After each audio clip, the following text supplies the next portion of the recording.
Good afternoon students, welcome to class 7th maths. Today I am going to teach you the topic called angles and pairs of angles.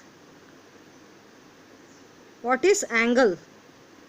An angle is the figure formed by two rays. Ray BA and ray BC are two rays called the sides of the angle, sharing a common endpoint called the vertex of the angle.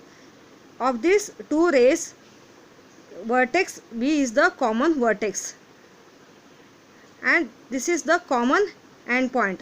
Point B is the common endpoint of these two rays. Common vertex is vertex B.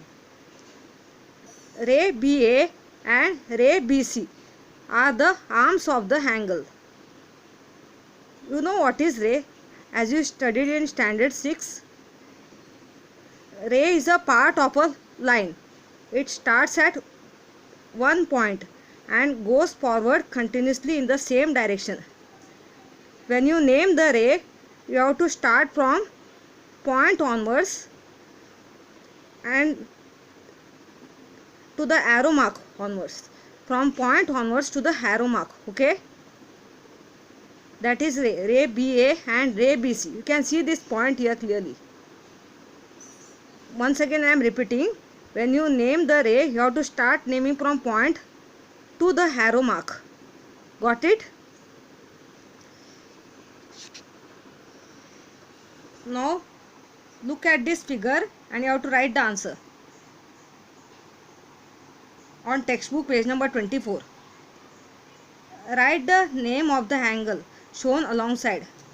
The name of the angle is angle ABC. Write the name of its vertex. You have to name the common vertex. Before I told you. Vertex B. Of these two sides of these two rays, common vertex is B.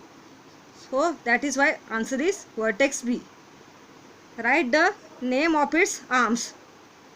Ray BA and ray BC are the name of its arms. When you name the arms, you have to name it rays. You can name it sides of the angle or rays of the angle.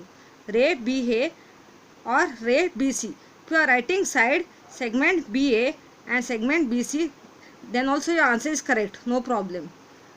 Write the names of the points marked on its arms. Now, these are the two rays of the angle. And the name of the point is point A, point B and point C are the name of the points marked on its arms. Thank you.